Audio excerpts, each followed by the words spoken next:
All right, Billy, we are on. How are you? I'm doing great. Appreciate it. Sure, sure. So I got some questions that you have put online. Yes, sir. So tell me just before we start a little bit about yourself, and then I'll go right into your questions. What city you're Okay. in? What do you do?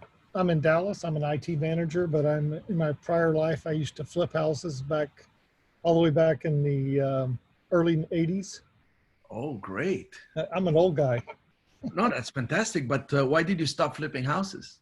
I kind of did it when there was perfect storm. I didn't like doing it all the time. The last time I did it successfully was in the whole 2008, 2009 debacle. Well, I just saw that as a gold mine. Yes, yes, yeah. Well, you know, so the perfect storm is coming back. I've just, I've discovered your whole seminar, your teaching and everything through a friend, and just my mind is completely blown. You almost have to untrain your mind to understand what you're doing, what the commercial side is. What a great statement, because sometimes to understand truth and what works, you almost have to get rid of the information that's not working. Yes. Have to battle. I struggled on it so bad. And then once I got it, I couldn't sleep at night. Well, awesome. Thank you for that. And so your first question was, what is my value in my partnership? So we're talking about the joint venture partnership for the retail business, where you identify a single tenant building. So your value is you're doing stuff that I cannot do in your location from physically being in another location. Right. So ideally, the success of a joint venture and their value is in bringing stuff that I don't have the reach to get. For instance, you're going to drive within a 3 to 5 mile area of your house or of your business to do things. You got to start identifying single tenant buildings and put them under contract based on certain formulas. Gotcha. And then you will use my proof of funds. That's my value to you, is here is my proof of funds so they can take you seriously. You're going to talk to the brokers based on certain things to tell them, to convince them to take you seriously. Okay. Then I'm going to give you the actual tenant list that we have, so you can actually start smiling and dialing and talk to tenants in a certain way. You leave them certain messages, you send them certain information to attract them. And when they're ready to talk about the bullet points for an actual deal for the location, they can lease it. I get in on the call with you and I negotiate things. Let me ask you a quick question. So so I find a tenant, let's say it's Burger King or somebody, they really, really want this spot. Yes. You're the one that negotiates the terms? Yes, because you're going to assign it to me. I got you. That makes sense. Exactly. I mean, this morning we had a conference call with the corporate office of Caesar Pizza. Mm-hmm. And so they're negotiating. They're actually in one location. They want to go into a larger location with a drive-through. Gotcha. So once I knew what they are trying to do, I realized I have to work harder to get them. Yes. Which is, they were negotiating through their broker, and the broker said, well, I have to check how many years are left on that lease. And if it's only 1 year, we're going to go ahead and start the process to move to your location. And I got my joint venture partner. She's on the phone. And I realized I have to make it easy for them. I don't want them to spend a lot of money on the tenant improvement. So I said, I am willing to put money. So these are the particulars of a negotiation. I got you. Yeah. That sounds good. I just kind of wanted to hear you say it and hear the details of it. Sure. And you know, the goal is eventually what happens once you hear me put one deal together and you get paid in escrow, the property value just jumps when you have a big national tenant paying. Right. You get paid on that upside 10 to 15%. Once you do one deal with me, now you have the money and the experience. Because some people have money and not the experience. Some people have the experience and not the money. So now you'll have both, and you'll have me if in future deals you want to assign them. I got you. If you want to do them by yourself, now you have a momentum. And you can actually, you can grow it all the way to raising capital for it and doing it on your own with other investors, etc. That's amazing. Cool. So any follow-up question on that one?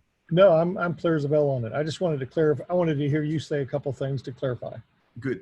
And speaking of analyzing the commercial real estate deal, on the single tenant is the easiest analysis. Sure. Not only that, we don't even have to do due diligence. We do the very basic due diligence on these properties, which is all based on numbers. I got you. So number two, you asked me, have you ever successfully closed a sale leaseback? Do you just treat it like a regular deal with CMREI terms? Okay, so sale leaseback, just to make sure we understand each other, is when an owner of a building is actually leasing also the location. Right. And they realize, hey, I'm short of cash. I don't need to own the building and operate the business. I'm going to sell it to you guys and lease it back. Yes. So have I done that? Yes, I have done it. And I've done it both ways. I've actually even started a business so I can buy the building at very favorable terms. Gotcha. And I'll talk about that one. So I found out from the bank that I could I can put 10% down if I operate my own business in the building. And they told me, don't even bother with SBAs, too many paperwork, too much time, etc. I said, okay. So I created a business, called it Mix and Match, which was like souvenirs. And I worked with a company from China that ships big containers for souvenirs. And we took the building and we did it as an owner user. So I got a 10% down, got the money, got some extra money even for some rehab. And once I set up everything the way I wanted, I literally sold that business. Gotcha. And now could I have sold the whole building and leased back the business? Yes, but I'm not a business guy. I don't want to keep the business. I'm a retail guy. So you can do it in so many different ways. I've owned a retail store myself, and I much rather own the building. Yeah, yes, for sure. I get you. It's a lot of drama.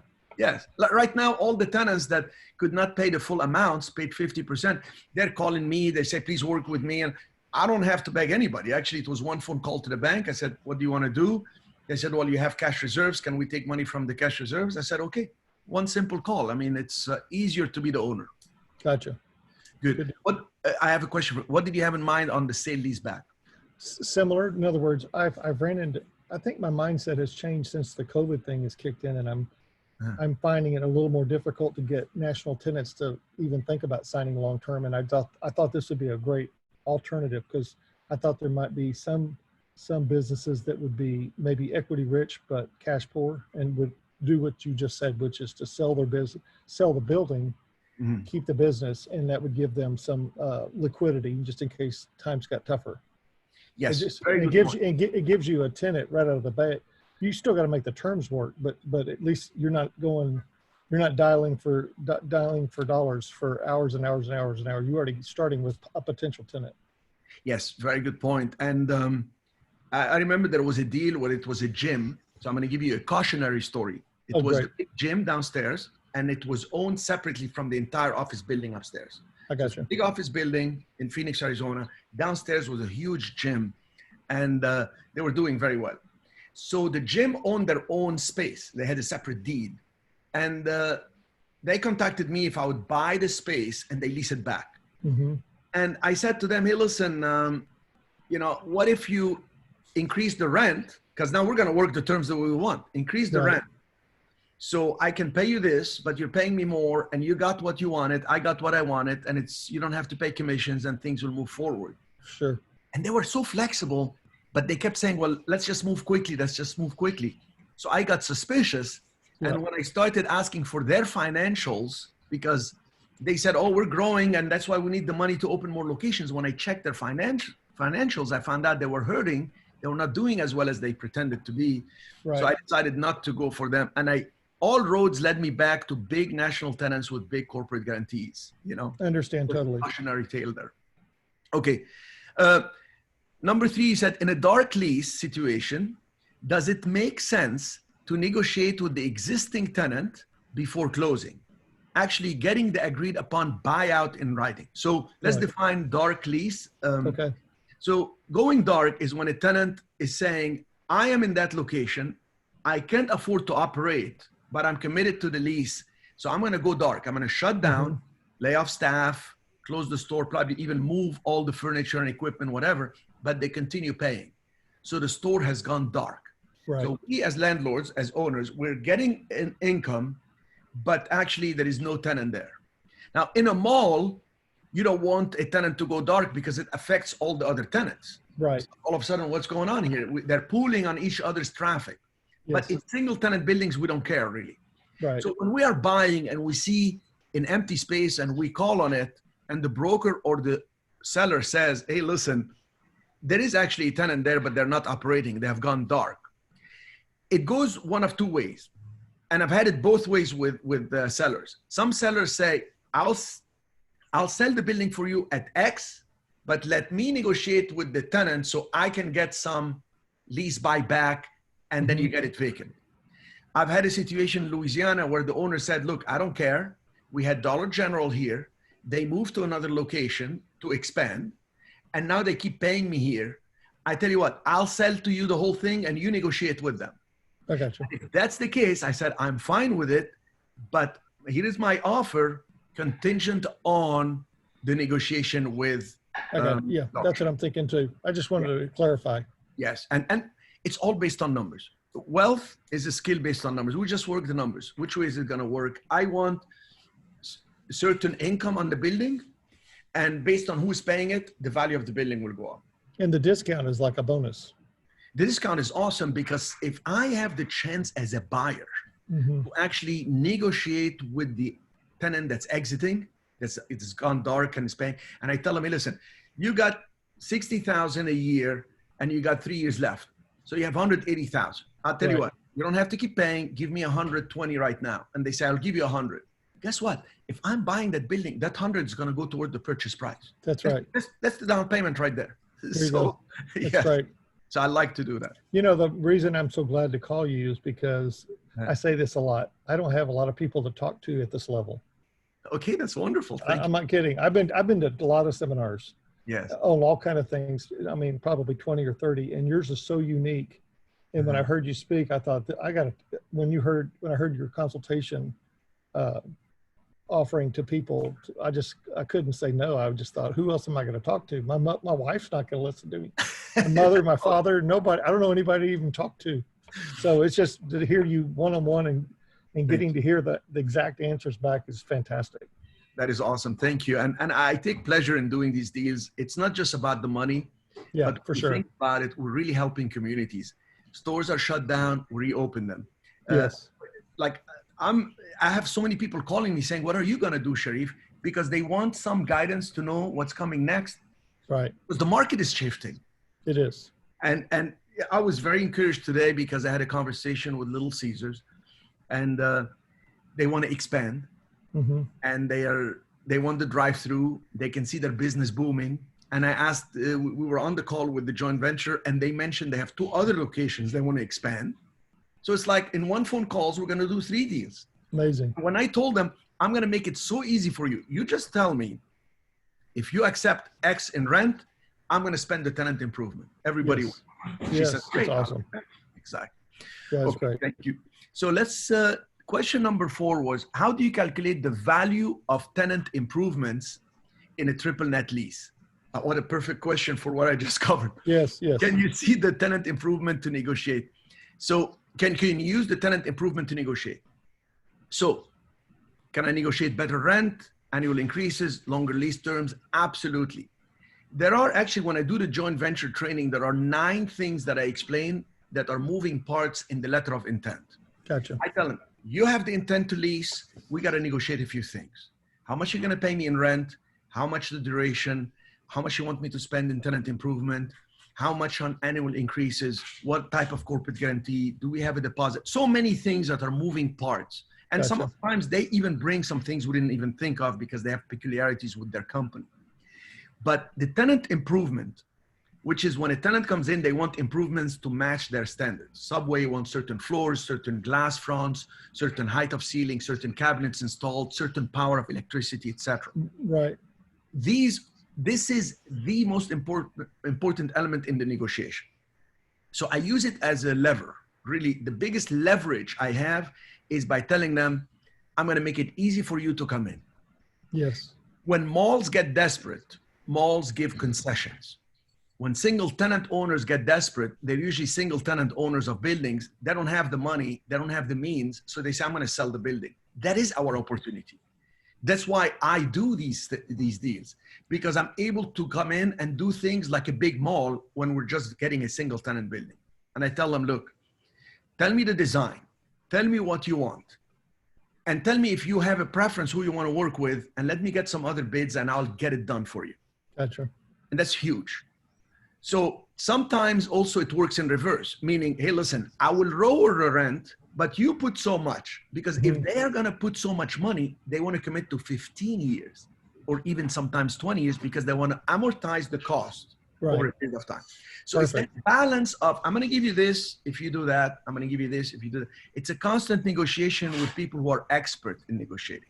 Do you typically negotiate on the fly, or do you like to get back with them in a day? Or because I know you've done it a lot, I'm just curious how your mind processes.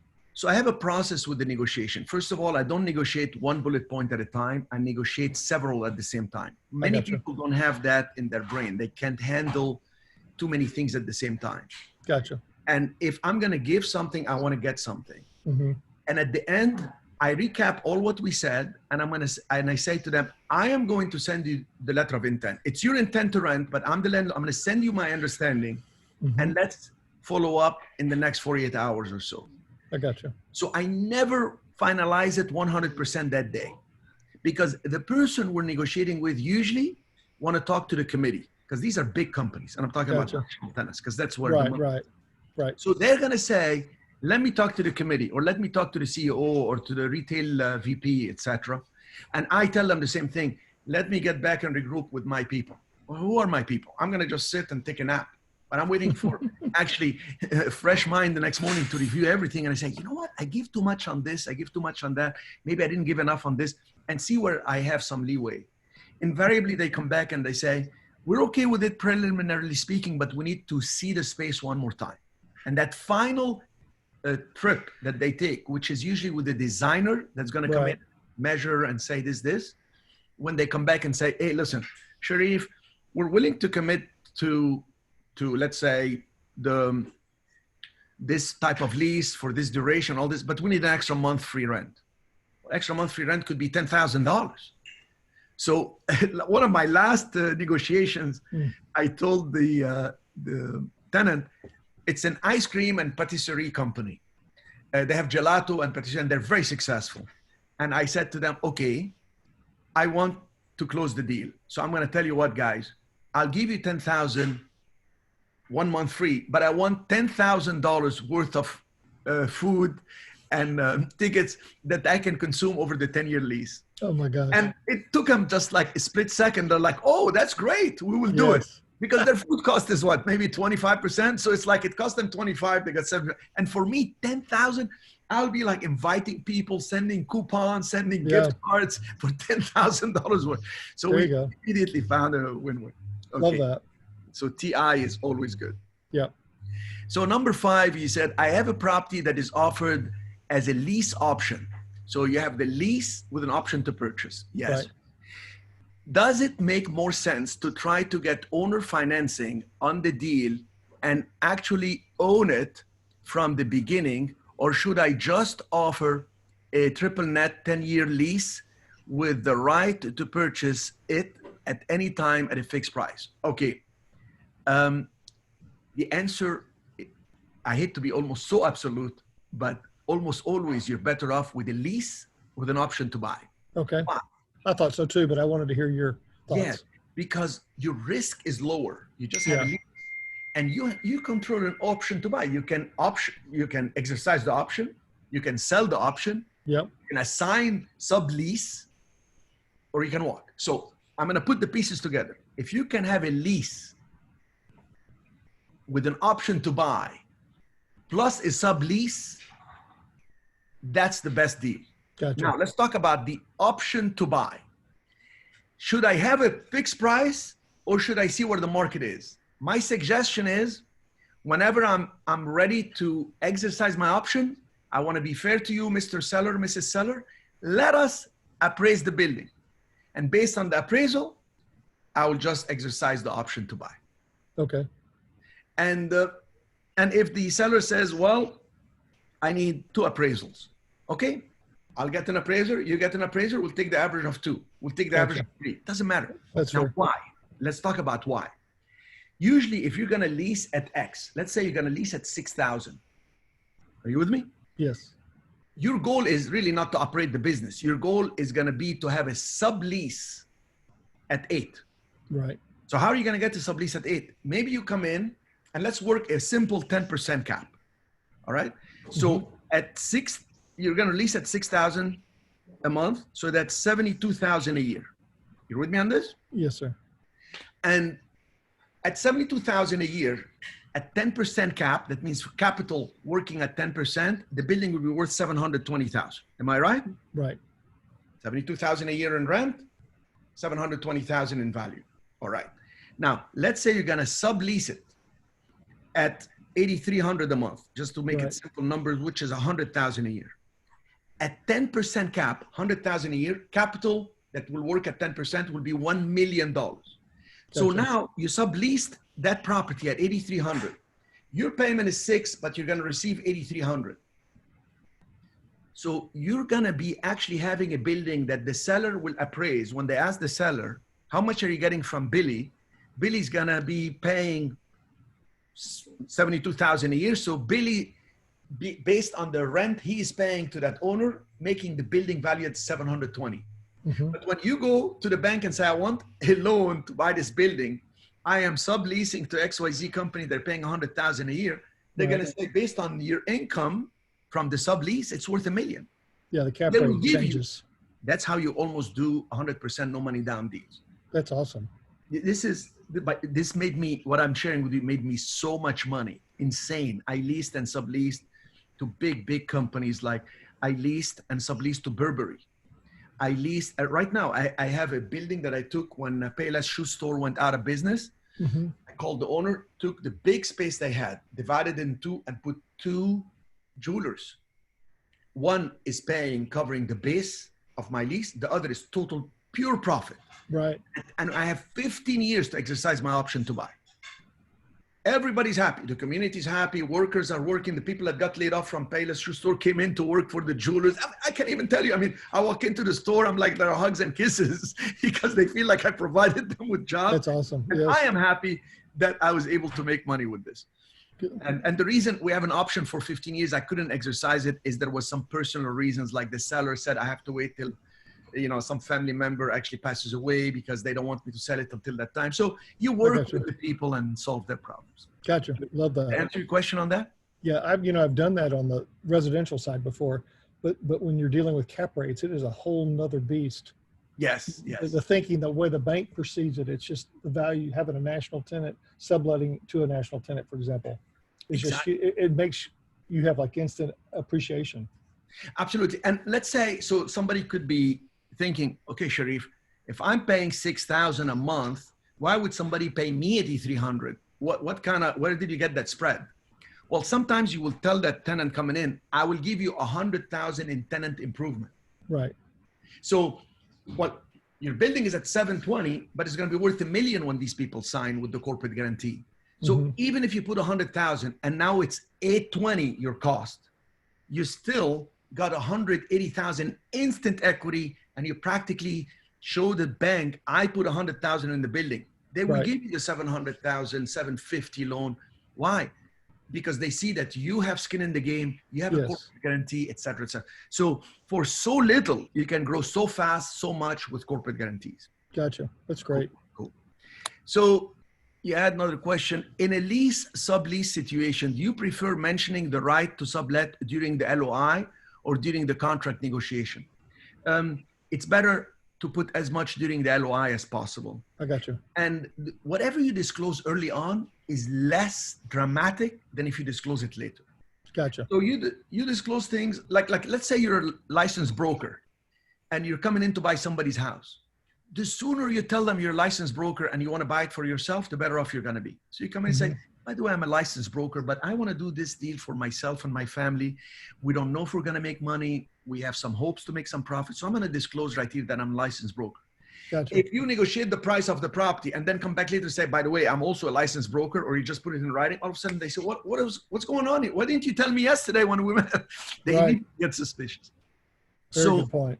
Yes, it is standard, if you will, to have a sublease, a clause in the commercial deals. And anytime when I'm getting into the deal, if the landlord or seller or the big shopping mall or whatever deal I'm making, they say, hey, why do you have a sublease here? I say, look, I want to show you that I'm committed to the space, that even if financially it doesn't make sense for me and I want to sublease it, you don't have to worry because I will still be committed to you.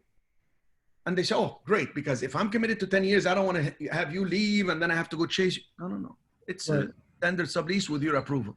And they It's will almost- never not approve. It's almost like you have two guarantees too, to the Exactly, owner. exactly. Right. So during the pandemic, do you like the idea of offering free rent for 3 to 6 months on a new triple net lease, adding the value of the free rent in higher rent or longer lease? Yes, absolutely. So to understand, to explain your question and the answer, I prefer to give more free rent and start at a higher rent Right. than make it a lower rent and then get stuck for the first 2-3 years with low rent. So I'm always trying to be generous to get them in. Once they're in with X months of free rent, with so much of tenant improvement, etc., once they're in, what they pay on the triple net, meaning that base rent, the triple net is extra, the additional property tax, insurance payments, that base rent is what creates the property value. What I'm going to pay is the price. So I want to give them whatever they want. And during the pandemic, I think the contract changes will be things like tenants, as I talk to tenants constantly, tenants are going to require things such as, we will commit to 10 years, but in case of default, in case of a pandemic, we want to skip 3 months payment at least. But we will not be in default and there will be no changes. Like, in other words, we're going to have 3 months of free rent. Or 3 months of rent that you're going to have to do a forbearance and you're going to give us 3 years to make up for that 3 months. Gotcha. And from our point of view as purchaser, owners, and landlords of buildings, we will be negotiating with banks. Like I'm talking to the bank right now and I said, you know, my next loans, I'm going to have to ask you for, in case of a pandemic, that I don't have to negotiate with you forbearance or whatever. Right. We want to put something in the actual loan agreement that we will skip 3 months, that those 3 months you'll put them at the end of the loan, or you will actually allow me a year to pay them, etc. And they can default. Yeah, I got you. Yeah. And they came back with, hey, you know what? We are actually discussing this as committees all around the country, all the banks like Bank of America, Wells Fargo, etc., because they're saying we may actually require now borrowers to have 3 months in deposit reserves or 6 months. So we have some peace of mind. This is going to be a lot of changes coming up. Right. Yeah. And we're ready for that. And actually it will make more business sense. Good. So number 8, I found out about the great deal that has 3 to 4 years left on a 15-year triple net.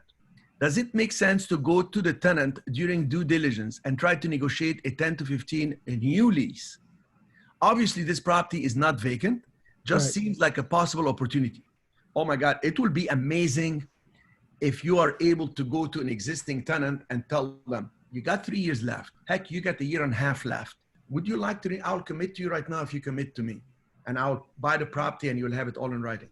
Problem I have found, 99% of the times, is these tenants say, the reason I don't renew my leases till 4 months before it expires or 6 months is because we don't know where the market is going to be 4 to 6 months out. Gotcha. So you really can try, but you run into 2 problems. Number 1, the seller is going to tell you, you cannot talk to my tenant. It's going to create problems for me. And number 2, the tenant themselves are going to tell you, we don't know. This is not something coming up now, so we don't want to bring a problem to ourselves. Gotcha. And those that I said 99%. So that 1% who will say yes is going to say, oh, you want me to lock it in now? I want the same rent, lock it in for 10 years. See, they're going to try to like, hey, maybe this person will only buy if there is a long term. Let me make a deal for myself here. I don't want any increases when my lease comes up. I want flat, no escalation even. So they'll be very aggressive in the way they negotiate. So I found it a lot better to do some due diligence and see how well they're doing in that location. And if they're doing well and they're doing not so well to a point where they want to grow to a bigger space, but they're doing well and happy with the clientele in that area, there is nothing else available, you can buy. There is a risk that if they leave, it will reduce in value, but you can buy based on a higher cap because you're taking a risk of a shorter term to expiration. And that's what I've noticed. The ones that have 1, 2, or 3 years left, a lot of times you'll see at 9. I've even seen a 12% cap. And I Oh, thought, yes, wouldn't yes. that'd be interesting because you're buying it real on the cheap, like almost Yes. wholesale. And if you could just even if you dip the rent a little bit, just to dip, it would even out. I just never seen anything like that. And I thought that'd be something you probably either ran into or have had to approach it. Just Yes, curious. it's a very good point. And what I'm talking about is the past. There is now that Right. period of time where things are going to change in the future. Sure. You just want to stick with the tenants that are, for example, you don't want jewelry tenants because we don't know where the jewelry business is going to Gotcha. Right. You want food tenants that do deliveries. Actually, even 5-star Michelin restaurants right now are doing pickup. They don't have Yes. it. They say, come and pick up the food. What? I'm going to pick up a filet mignon with, are you kidding me? And they say, well, we need to stay in business. We need to employ the cook and a couple of people here. So come and pick. So I go a lot. You're right. I pick up my food. Yeah, exactly.